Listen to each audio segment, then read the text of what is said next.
Hello, hello, hello. How are you guys doing today? It is currently 6:10 p.m. on this absolutely beautiful summer evening. It is currently, let's pull up the weather channel and see what the temperature is. Oh, it's currently 88 degrees, sunny, and it says it feels like 89 degrees outside. It's been a beautiful day all day today. And I will tell you about my day in just a second. I had a really, really good day. I had a doctor's appointment, and then I went to the pool with Tanya Jean, but I'll tell you about that in just a second. Last night, I got all caught up on my shows. I watched I think I had 2.5 episodes left of the second season of Cruel Summer to get caught up. So I got caught up in all those shows last night. I watched something else too. Oh, no. So I finished The Recovery Agent by Janet Ivanovich. I did not love it, I will have to say. It was okay. It was just okay. Mel loved it. I've seen other people that say that they absolutely loved it. I did not love it. It just was okay to me. I think there's something about her writing that you either love or you don't love. And for me, she is just kind of a very basic storyteller. She doesn't go into, a lot of explanation. I don't feel like her characters have a lot of depth and things like that. I like her books. I think I've read 1 or 2 of the Stephanie Plum series.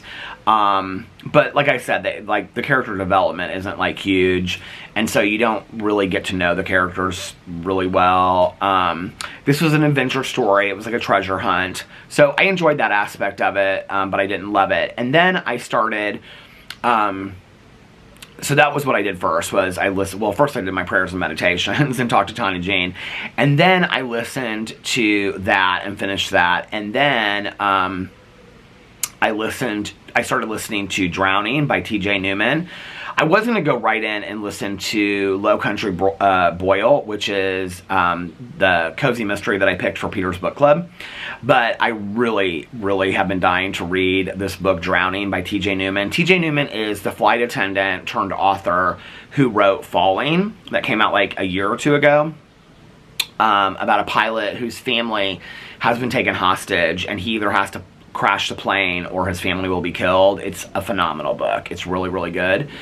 And this is her second book that she wrote, and I'm like right at the beginning of it. I think I listened to like a half an hour of it last night, but the premise of it is that a plane takes off from Hawaii, and I think it's like within the first 4 minutes of the plane taking off, the engine catches on fire, and the whole plane is like compromised, and they have no other alternative except for to I think it's called, they call it ditching or something, but to go into the ocean.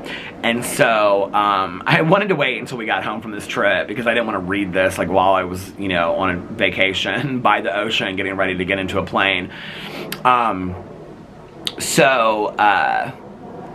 But anyway, so they have to crash into the ocean, and the part that I stopped at, they had just they try to do an emergency landing on the water, but a lot of people get hurt and things like that, and that's the part that I just got to, was where they attempted to make this emergency landing on the water. It's very good though. The first book that I read of hers, which was her debut novel, Falling, was literally like an edge-of-your-seat thriller. And it was kind of told in real time, and this is very, very similar to that. So if you liked Falling, I will tell you, you'll like this one as well. They're very similar in how they're told.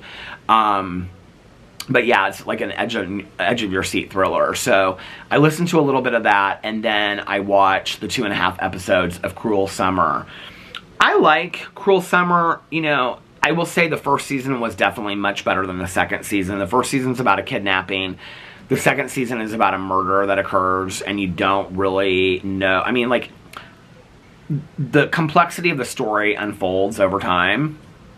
And so you don't really know the truth about the characters, like, when you first start watching it, and you kind of find out more and more and more. I like it. It's just very dark and very sad. And both seasons were that way. I actually almost kind of think this season is more sad than the first season. So I don't know. I mean, I'll continue to watch it because I'm already like over halfway done with it. So, and then Eric, Tanya's husband, called me today while I was at the doctor's office because he didn't know that I had plans to go to the pool with Tanya. And he said, hey, I just wanted to let you know that the new Lincoln Lawyer is out. I said, oh, really? He goes, yeah, the new season of Lincoln Lawyer is out on Netflix. Now, he told me he thought, he was like, it's either that one or it's another show that I'm getting it confused with. There's only 5 episodes. So I want to see. Oh, here it is. I pulled right up when I looked at it. The Lincoln Lawyer. Let's see how many episodes there are. Oh, yeah, there's only 5 episodes. So I don't know if they're like splitting the season and there's going to be more episodes that come out later or what, but I loved that show. So I will be watching that this weekend. So I watched those 2 episodes and then I drank my sleepy time tea and I took my 2 sleep supplements, and they really, nothing helped me last night. I tossed and turned and tossed and turned. Did not take a nap. And really, I was going to take a nap yesterday, but I didn't. I really struggled falling asleep last night. Like, it was really, really hard. So today got up and took little Boo Radley out and got some stuff done around the house. And then got my Uber and went to my doctor's appointment, loaded up all my pool stuff in my bag, so that, because Tanya was going to pick me up at my doctor's office, because it's right next to where, or it's really close to where she lives and works, and where her kennel is and stuff. And so she was going to pick me up, and then we were going to run back to her house so that she could get something to eat. She actually ran through Burger King. So she's like, do you want something? I was like, no, I'm not really hungry for fast food. So she got Burger King, and then she ate like a quick lunch, and then she changed into her suit while I was doing all these phone calls, which I'll explain to you in just a second. And then we went to the pool, and we were there for about a half an hour, and then her husband Eric came up and joined us. And we got pretzels with cheese later in the day. Those big pretzels, you know, with the gross cheese, the fake cheese, but it was fun to have that at the pool. And then we got Cokes. Well, I got a Mr. Pibb first, but this is a refill, and the refill is just a regular Coke, which I almost never drank. But Tanya she usually drinks Diet Coke, and I usually drink Diet Coke, but unless I get a fountain, and then I usually get Diet Pepsi, but they didn't have Diet Pepsi, they only had Coke and Diet Coke. So I got a Mr. Pibb because I love Mr. Pibb, but then you got 1 free refill. It's the little things in life, right? So when we were leaving the pool, because I had already, I had brought a cup of coffee with me in my new blue cup that I bought from Starbucks the other day that I was drinking like at the doctor's office and stuff like that. And so I was like, I want a fountain pop to take home with me. So this is a fountain pop. For those people that don't know, it's like where you put ice in it and then you like, you know, push the button and the fountain pours into it. So I got this at the snack bar stand. And this is just a regular Coke, which I almost like never drink. Alex, when he went to Costco the other day, he got a big, like, it's not a case, it's like I think it's like 36 Cokes, and he got me Diet Coke. So I have like 36 Diet Cokes, half of them are in the fridge right now. But I almost never drank a regular Coke. Typically, the only time I ever do is like if we go to a Mexican restaurant, because I love like the Mexican Coke because it's made like a different way. I think it's made with different kinds of sugar or something. That's like typically the only time I get regular Coke. But for some reason today, I think because Tanya got it, I was kind of like craving just like a regular Coke. So I got that for the way home. So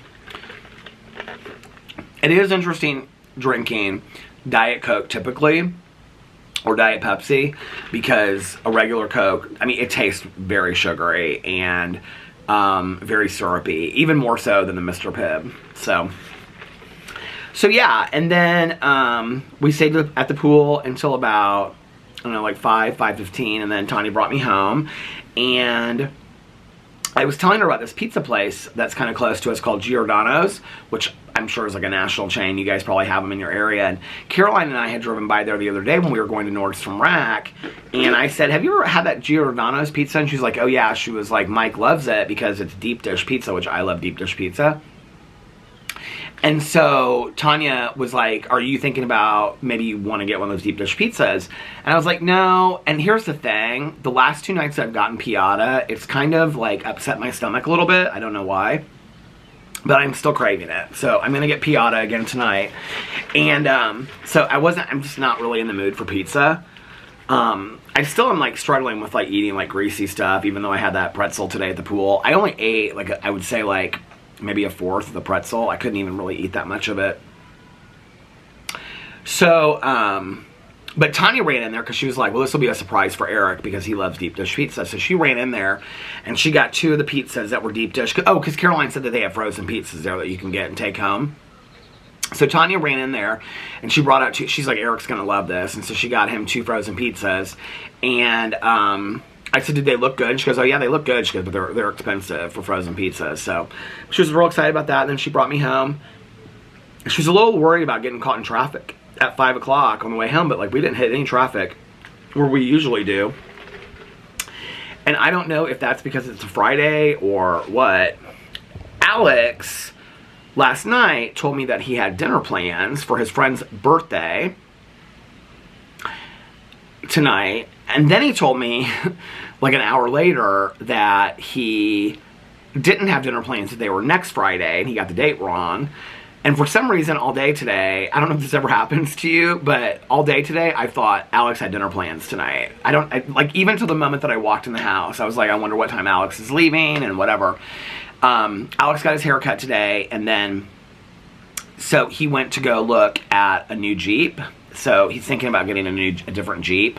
And so he went and looked at the new Jeeps and stuff like that. So he did that, and then he came home, and, when I walked in the house, he was like cooking.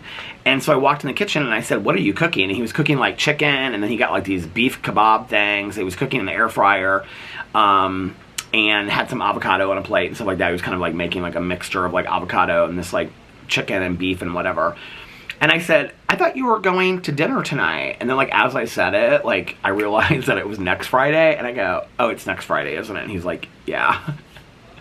So he was eating, so I'm going to get Piata here in a second. And then I think we're just going to... We had said something about maybe watching a movie this weekend. We were talking about a couple different movies we want to watch. I have 65 that I rented, so we should probably watch that. But then I want to see Sing 2. And then the server, that's our friend at Patashu the other day, she's like, what did you do for your birthday? And I was telling her, and I was like, we ended up watching Sing, the movie, because I'd seen like the trailer, or it was on in the room. And I'd seen the trailer, and then it was also on in our room, and like earlier in the week. And so I was like, I wanted to watch that movie, so we watched it. And she was like, have you seen Sing 2? And I said, no, but I want to see it, because a lot of people are saying it's really good. And she goes, it's okay. So a lot of mixed reviews about Sing 2. So let me know what you think about Sing 2 in the comment section below. But she was telling me like her favorite characters from Sing and stuff like that. But she was like, have you ever seen The Secret Life of Pets? And I said no. And she goes, oh my god, it's so good, you have to watch it. And so she was like, I love anything where like animals are talking. Did I say this? I feel like maybe I was just telling Alex this, but I feel like I told this on the vlog already, like yesterday or the day before, because I feel like I told this story because, anyway, because I said to her something like, well, that's like every animated movie is animals talking, you know? So anyway, but she's like, no, it's really cute, you have to see it. So I actually looked that up last night to see, like, I think it's on Peacock for free. So we might watch that this weekend. And then there are a couple of different horror movies that I want to see. Alex really wants to go to the movie theater, so we might see The Little Mermaid in the movie theater this weekend. And the other movie that I really want to see is Sound of Freedom. I've heard so many amazing things about that movie. When we were at our friend's house the other day for the barbecue, our friend's husband's mother was telling me that she and her husband went and saw it earlier in the day. It's a documentary about child trafficking, and she said it's phenomenal. And she said, like, everybody needs to see this, and they're really trying to get the word out. And that they even explain in the movie, or in the documentary, that that like a lot of people try to stop this movie from coming out because they didn't want this story exposed and things like that. And it's like really important. A lot of people are like paying it forward and buying tickets for people to go see. I've actually seen that online a lot, where it'll say like use this code and you can go see it for free and stuff like that. So I want to see that movie as well. All right, so let me tell you about what happened at my doctor's appointment today. My doctor's appointment went very, very well. Everything's in check. He's happy about my weight loss. He again said that he wants me. Today I weighed myself. I'm back up a little bit. I'm about 204. He and my neurologist both. This was my primary care physician. He and my neurologist both want me at about 180. the standing up and feeling lightheaded, which now, like last night and today, I would say it was like maybe every third time I stood up. It kind of like, it wasn't every time. He really believes it's from the lisinopril. He took my blood pressure. My blood pressure was low, but he said it was healthy, but it was lower.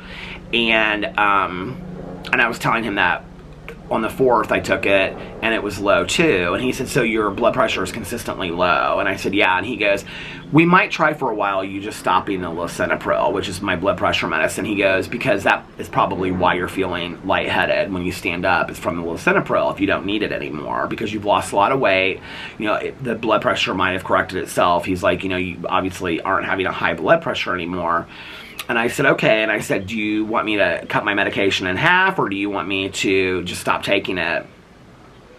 And he said, well, you're already on 5 milligrams, which is like the lowest dose that I prescribe. And he said, so to cut it to 2.5, I don't know that that's going to do anything other than, like, even if you stopped it, it would be the same thing. He said, so what I want you to do is I want you to keep it and then maybe let's try stopping it for a couple days and see how you feel. And if you start, like, and check your blood pressure every day, and if it goes back up, he goes, get back on it and call me and then we'll talk about it. And I said, okay. So I'm going to try to stop taking a lisinopril for a couple days. The thyroid medication he's keeping the same. He said that was fine and everything else was fine. The sleeping, he said, is probably definitely a side effect of the Keppra, which I think it was Tracy, maybe, who sent me to these, like, forums online where people are talking about, and she asked me on a comment if I had read the threads that she had sent me. I read some threads. I read several different threads of people, like, asking questions online about insomnia being a side effect of Keppra. Here's the thing, like, if you look up side effects of Keppra, insomnia is not listed as one. Actually, fatigue and being tired is a side effect of Keppra. But insomnia and having trouble sleeping is not one of them. But then when you read these threads from people that have been on Keppra for short or long periods of time, there are many people that say that they have a really hard time falling asleep to Keppra. And my doctor said that it is that is definitely something that he has heard from a lot of people that he knows that are on Keppra, that as a side effect, they have a hard time sleeping. So he is trying me on a very, very low dose of non-narcotic, non-habit-forming sleep aid. And so, but I have to pick that up from the pharmacy this weekend, so he called that in today. So then, what happened? So everything with my doctor's appointment went great. Everything, he, like, checked me. Everything was fine.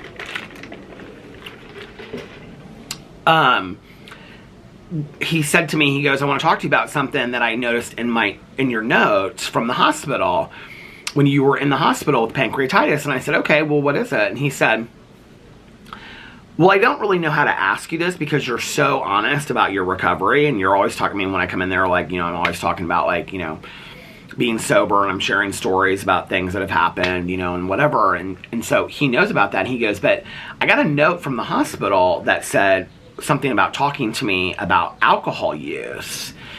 And he said, do you know why they would have included that note in there or whatever? And I said, no. And he goes, well, that was like one of the only things that they, like, passed on to me was this mention of alcohol use.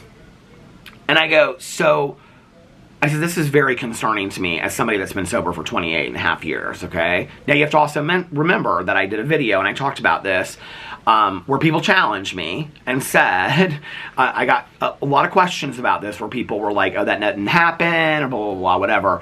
That I had a nurse, one nurse definitely, but another nurse that kind of did a little bit, questioning me about being med-seeking, okay? And I said, so you had a note passed on to you from when I was in the hospital about asking me about my alcohol use? And he said, yeah, and it was just real confusing to me because you've been sober for so long. And he goes, you know, I looked through your chart and it was noted in your chart that you were sober and whatever. And he said, so I don't know, like, why this would be brought up as a concern. And I said, do you think this is something that I need to talk to the hospital about and have it removed from my chart if it's in there? And he said, well, he goes, I do think it's serious that it's in there. He goes, because any doctor that you're going to ever interact with is going to see this as a note in your chart.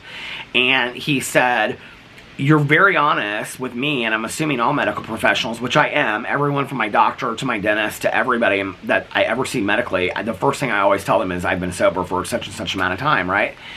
And he said, you know, I think if you ever end up back in the emergency room or you're at the hospital or whatever, you might just ask them to like do an amendment to your chart and take a look at that. And I said, okay. So I got out of the doctor's office and I was waiting for Tanya, and it just really started to kind of bother me a little bit. So I called my dad to ask him what he thought, being that my dad was a surgeon and that he worked for the same, you know, hospital system that I had gone to the hospital in and whatever, and he didn't answer. So I like Google searched the patient advocate or it's called patient customer experience or something like that. For the hospital that I was at, and I called and I talked to this woman. She was very, very nice, and she was like, congratulations on your years of sobriety, and I was like, thank you, and you know, so I explained the whole situation to her, and she was like, yeah, this is very serious. She was like, you need that amended off of your chart. And I was like, well, I don't really know where it says it. I'm assuming it says it in my treatment plan. I don't know why they would pass it on to my doctor, you know, on and on and on. She goes, well, what I'm going to do is I'm going to speed this process up, and I'm going to send you over to whatever department does like the chart amendments. It's called data inquiry amendment or something like that. She goes, but I'm going to give you this number. I'm going to have you call them. They may call you back. So I called this number when I got to Tanya's house and talked to this guy, gave him the whole story and told him everything about it and everything. And I said, and he said, well, do you know where you think it might have started from? And I said, the only thing I can think is that it might have started in the emergency room. I said, because when I was in the emergency room, the nurse practitioner asked me when was my last drink of alcohol that I had, and I said, you know, 28 years before. And she said something to me about, well, the pancreatitis could be as a result of that. And I said, okay, listen, I'm educated on this as far as addiction. I worked in a treatment facility for almost 13 years. I'm well-versed in addiction, and I've had friends of mine that have had pancreatitis, you know. You don't have pancreatitis 28 years after you had a drink, especially when you drank from 12 to 22. Like, that's not going to happen, right? Like, it would have happened to me at 23 or 24 if I was going to have it. It's not going to happen to you 28 years later. And she was like, well, I'm not sure about that. And I go, well, I am sure about that. So, you know, you need to do your research on that. But I'm just going to tell you right now, like, people that have pancreatitis as a result of drinking are consistently drinking, right? So I thought maybe it was as a result of that. So I talked to this guy on the phone. He was very, very nice. And he said, I'm not the one that amends the chart, so you need to talk to somebody else. So he put me through to this woman who was at home. Her kids were screaming in the background. Dogs were barking. I couldn't hear anything that she was saying. I was trying to explain the whole situation to her. She was like, and I was very nice about the whole thing. And she said, well, she said, I have to know what it is specifically in the chart that you're wanting me to amend, that I can, you know, that you're wanting to contest or challenge, that I can then take forward. And she said, and I, like, the whole time, like, it's background noise, right? Like, I'm trying to explain this very serious situation to her, and she's, like, not really listening to me, and I'm repeating things over and over again, and she's like, the only thing that you can do is go through your entire chart and all the notes. And I'm like, okay, if I have to do that, I'll do that. Like, I want to know where this is at. Oh, this is what had happened. So before I got on the phone with her, before I got on the phone with the guy that put me through to her, my dad had called me, and he was like, now explain to me what happened. And so I was telling him what had happened. And he knew about the previous incident where there was something like in my chart that was listed on the treatment plan, or something about alcohol, like being treated for alcoholism or whatever. He knew about that, right? But we thought that that had been taken care of because I had dealt with that already. So we thought that that had been taken care of. And my dad was like, I said, do you think I even need to really like go forward with this or deal with this? He goes, oh yes, this is very, very serious. He said, you cannot have that on your chart. He goes, because this is going to affect anytime you see another doctor, this is going to affect your insurance, this is going to affect on and on and on, anything. He goes, this is negligence on their part, and you need to have this corrected, and you need to do this as soon as possible. And actually, my dad texted me like after I got the phone with him, and he said, you need to pursue this with, his exact words were, you need to pursue this with a fury. He said, you need this taken off of there ASAP. So, talking to this woman on the phone, it was like such a difficult phone call, and she's like, talking to people that weren't on the, that were behind the, her kids and whatever. And hey, How are you? good. How are you? It's hot for you today to be walking. It's very hot. I don't like this. We got a breeze. We have a little bit of a breeze. Yeah. I wish it would come up here a little bit more. I hope you guys had a good time. We did. Did you miss me? Good.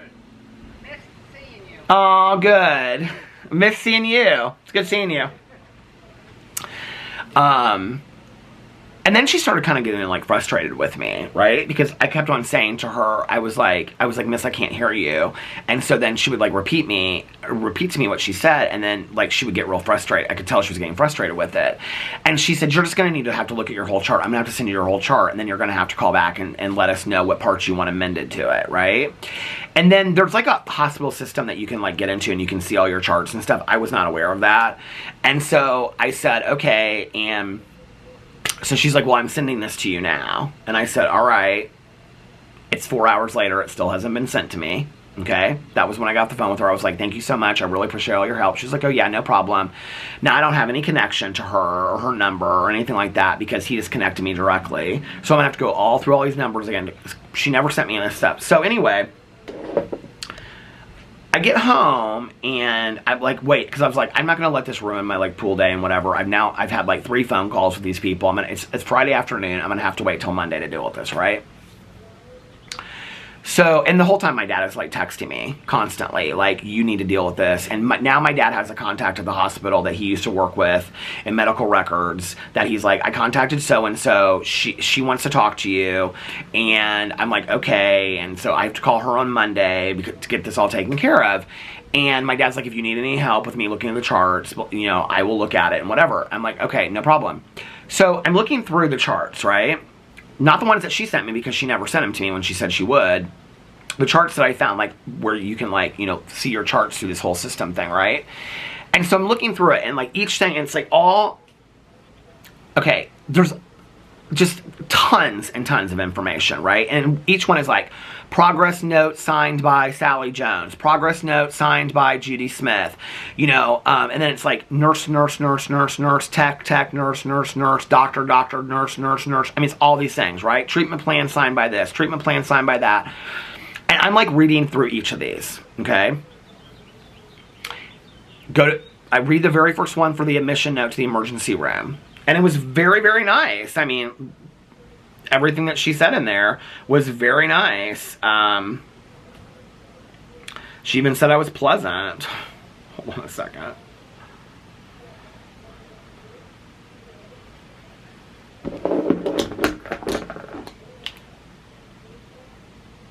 Few notes, okay.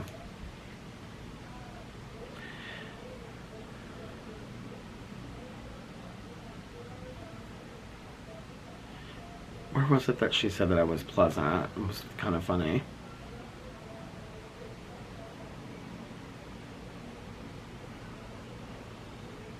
Oh, was this the past? This was the first one that I went to. That was the first time that I went to the emergency room. Okay. Triage note. That's not it.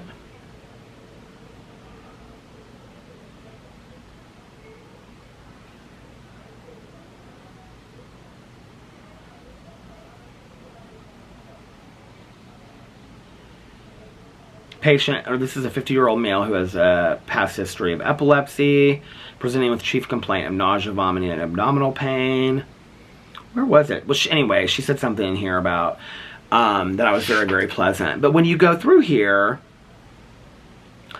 it says, patient does have a history of alcohol use, but denies drinking alcohol in the past 25 plus years. And every no, and like it even says in here, history of ETOH use. Heavy drinker from age 15 to 22. Patient reports no ETOH in 28 years. I mean, it goes on and on and on. Okay, so I'm reading all of these notes, right?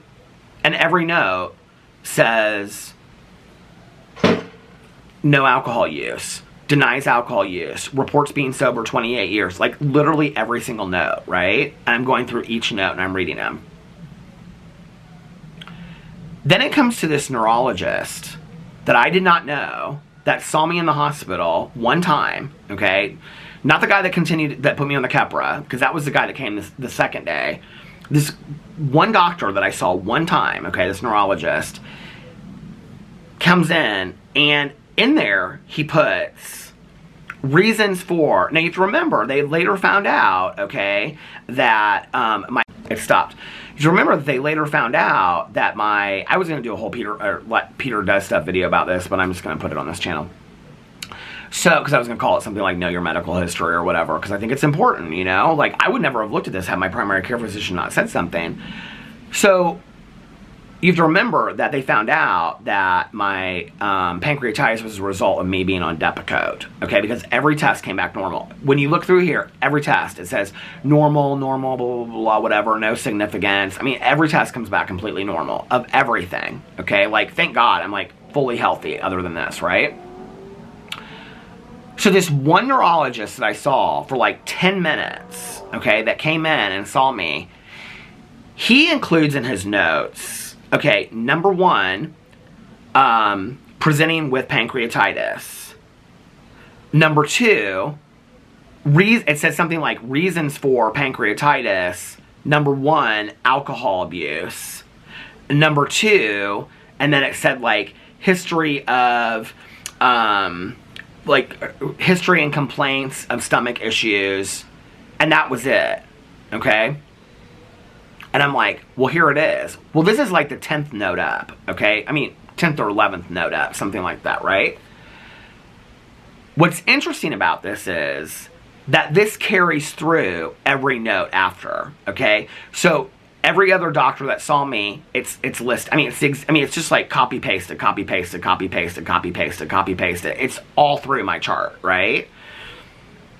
Now, I totally understand why this nurse felt that I was med-seeking when she has underneath there that the neurologist that saw me, okay, said that I was presenting with pancreatitis as a result of alcohol use because he didn't have the time to read my chart where it's literally flooded up to that point with me saying denies alcohol use for the last 28 plus years, denies drug use for the last 28 years, you know, shows my Depakote history, shows that I've taken Depakote for this amount of time, blah, blah, blah, whatever, shows my levels, has my levels on there because I just had them taken, has all this kind of stuff done there, right?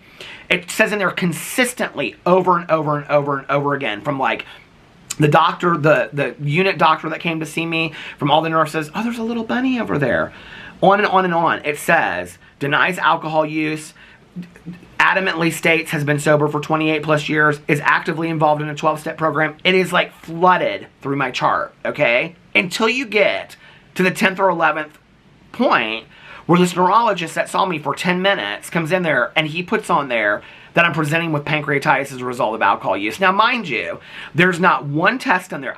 The BAL, I blew a 0.00, okay? My blood test came back not presenting with any kind of alcohol use. There's no reason why he should have ever put that in my chart. There's no evidence to the fact that I mean, if I were just somebody in there that didn't say that I was sober and didn't say I was actively sober for 28 and a half years and didn't say that I was actively working a 12-step program, okay, there's no evidence to it, even if I hadn't said those things. There's no blood alcohol level that I had blown when I came to the emergency room. That test is 0.00. There's my drug tests that, they test for everything, came back all negative. There's no alcohol in my system whatsoever. But he just decides to put on there the neurologist, okay, that saw me one time for 10 minutes that I'm presenting with a complaint of pancreatitis as a result of alcohol use. And then, from that point forward, it's in my entire chart. I'm so livid when I tell you this. And, it'll be an easy fix because this guy works for the same group that my neurologist works for. And so all I have to do is call my neurologist and be like, he needs to fix this. I'm not making 15 more phone calls. This took me today probably, I don't know, an hour and a half on the phone that, you know, poor Tanya was just sitting there waiting for us to go to the pool, and I'm like, I have to do this today, because, and I said something to her about, like, I know nobody wants to deal with this on a Friday afternoon, and she goes, well, it's 2 o'clock, she said, you know, like, I mean, the offices are open till 5 o'clock, she goes, like, you need to deal with this now, if your dad's telling you to deal with this. And so, but now I'm forced to deal with this on Monday and talk to this nurse or this medical records person that my dad knows. And then I'm going to have to also call the neurologist and be like, you need to have this dude fix this. Like, seriously, like, this is problematic that it's now in there on my system, you know? And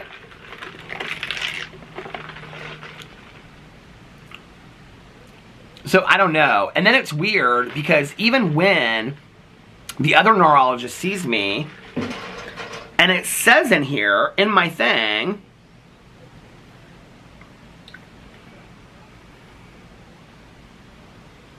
oh, here, I still have it pulled up. It says in here, when you go in here, progress notes by the neurologist that finally saw me, agree with discontinuing Depakote due to pancreatitis, has had imperfect epilepsy control regardless, will transition to Keppra as a result of this. And then it goes in there. And then when you look underneath here, documented chronic problems as followed. Principal problem, acute pancreatitis with infection or necrosis. Active problems. Seizure disorder is number 1, and number 2 is alcohol use. It's still, this is the very last progress note on 4/14 before I was discharged. Like, this is a problem. Like, this really upsets me. And my dad, I didn't think my dad would think it was that serious. I thought my dad would be like, just, you know, the next time you go to the doctor, just, like, correct it, you know, whatever. But my dad's like, no, this is very, very serious. Like, this could affect your insurance in the future. This could affect, you know, anything that happens, you know. And he said it is medically documented. He's like, you need to have that change. Like, you need to have that amended and fixed, like, ASAP. And I was just like, okay, I didn't really realize it was that big of a deal, but apparently it is. So yeah, I don't know. So I think it's very important. I don't know, from now on, anytime that I just got sent my notes from my primary care physician, which was so interesting because, like, right after I went to my primary care physician, I got a call from a gastro doctor's office saying that they were calling to set up an appointment per the request of my primary care physician referral. That was the last time that I had gone to see the nurse practitioner of my primary care physician, that she referred me to the GR specialist. That was pretty pointless, honestly. So I'm like, we didn't even talk about me. I mean, that never came up. We never talked about me ever having been referred to a GI specialist. We never talked about me going to a GI specialist. We never talked about the results of my GI specialist when I went and saw him the last time, when the guy was like, yeah, this is fine, you're fine, you're improving, whatever. We never talked about any of that kind of stuff in my appointment today. So then why are they calling me to set up an appointment? This is why I have so learned in the last year that you really have to stay on top of your medical stuff, and you need to know your own information. It is, like, really, really important and really vital. You know, when I was admitted to the hospital, they had my drug history on there. Not my drug history of, like, when I was using actively, but I'm talking about, like, my medical drug history of, like, you know, the pharmaceutical drugs that I was prescribed. They had me on, like, I can't even remember what it was. It was something that, from, like, 10 years before, that I had been prescribed, like, I think it was, like, an allergy medicine or something. Like, one time, they had me, that's still listed as I was currently actively taking it, when I had been to the emergency room before that and said, you need to remove that. Like, I don't actively take that. I took it, like, one time when they, like, gave it to me when I was in the hospital, like, 10 years ago. It was like before, like, all these allergy medicines were, like, over the counter, you know? It was, like, something like that. And I was like, you need to remove that from my list. Well, they never removed it. It was still on there. And, like, my, you know, at the time when I came in, my Depakote levels, like, or my Depakote, the amounts that I was taking, they had all of that wrong in there, you know? They had it, like, and that information comes directly from my neurologist and my primary care physician. They all use the same charting systems, right? And that should all be in the system. So there's no reason why that should have been wrong in there, which means like if I was incapacitated and couldn't communicate to them, they would have been giving me the wrong doses of the medicine that I was on. You know, they kept me on the zonisamide, which is the other epilepsy medicine that my neurologist had put me on before. And so like that's the one that they still kept me on. It doesn't really apparently do a whole lot, but it's just kind of like a safety guard. And so they kept me on that even when they changed me over to the Keppra. But they had that as like the wrong dosage and stuff like that. So it is very important to know what your medical records and your medical chart say and to advocate for yourself. Like the last time that I talked about this and I said like what I had gone through and everything like that, like I really, to be honest with you, like the nurse that was so like accusatory of me being med seeking, I really wish that, I mean, I was so upset in that moment.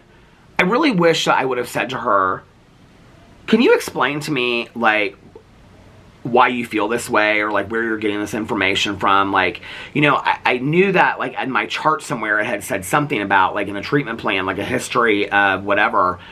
And that part has been amended and changed. But it's still in my chart, the rest of it. And to see a neurologist write that, like, I'm sure the nurse coming into my office was like, well, now this makes sense, right?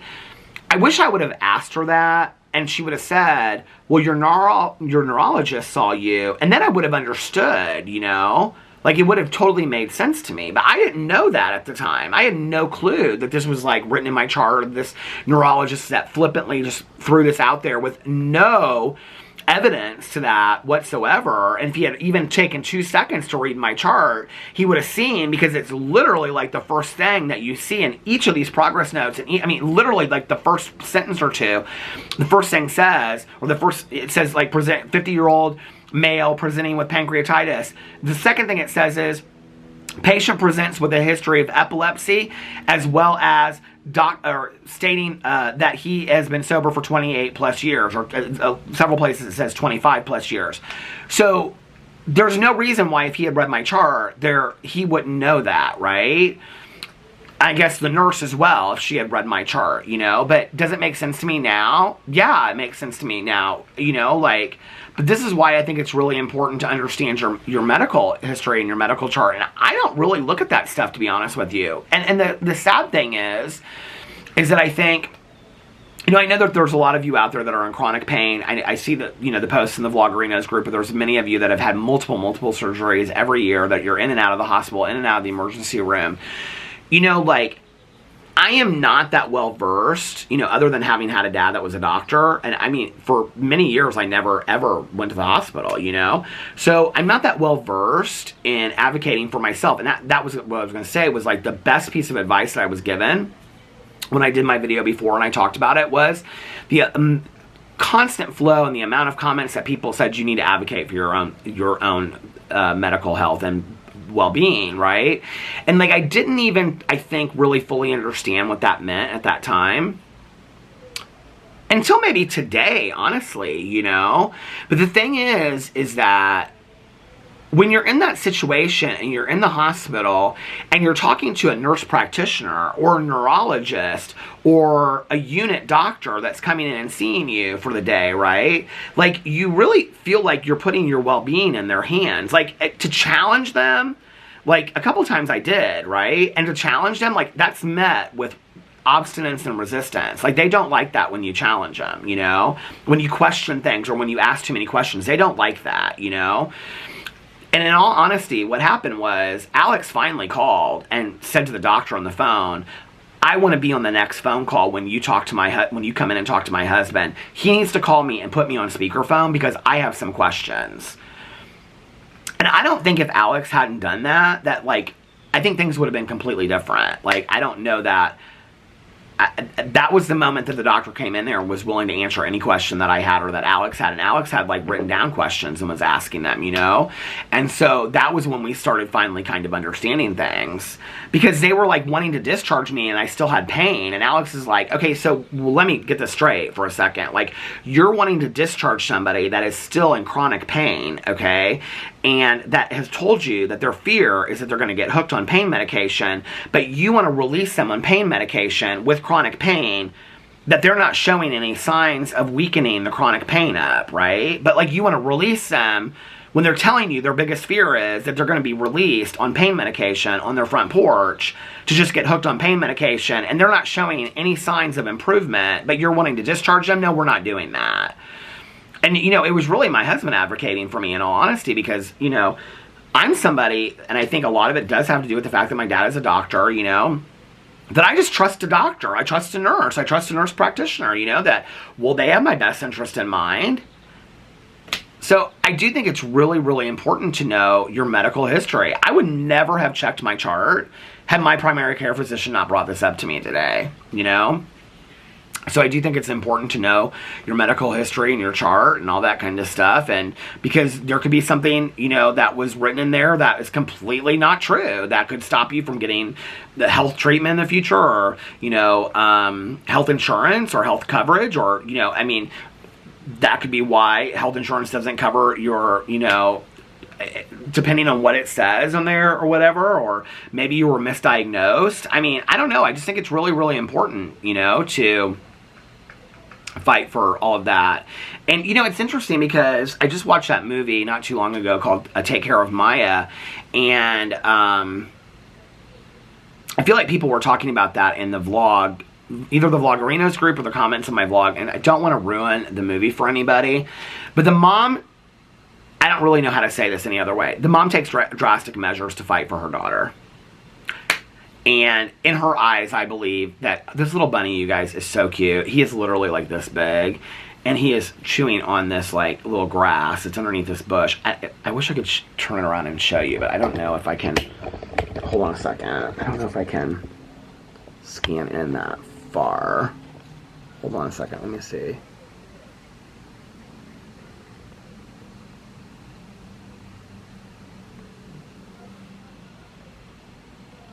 Do you guys see him there? Look at that little bunny. Hi, little bunny. How are you? Aww. He's so little. He came from this hosta over here. So I don't know if, like, his family lives in... Is he gone? Oh, there he is.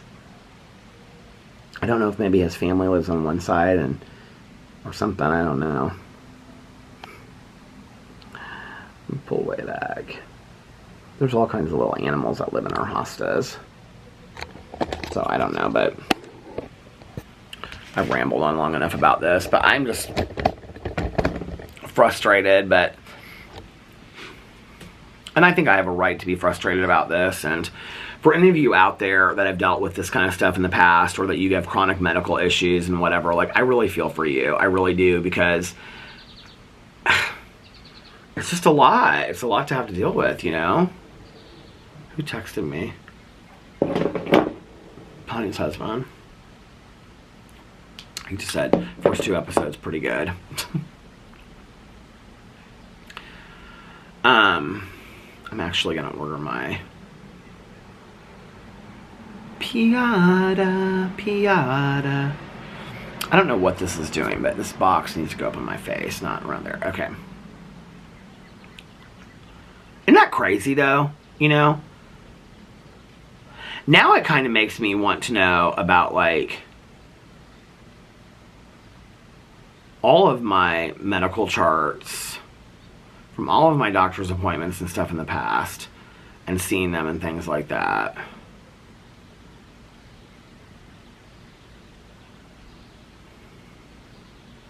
And really educate myself on it, you know? Alex is, like, so good about that stuff. Like, he keeps, like, in his phone, like, he keeps notes of, like, every time something like happens or a medicine changes or whatever, I mean, he's only on allergy medicine, but like anything that something changes or whatever, you know, like he'll like put it on there, like the dates. I mean, he has all that stuff. So if he ever has to,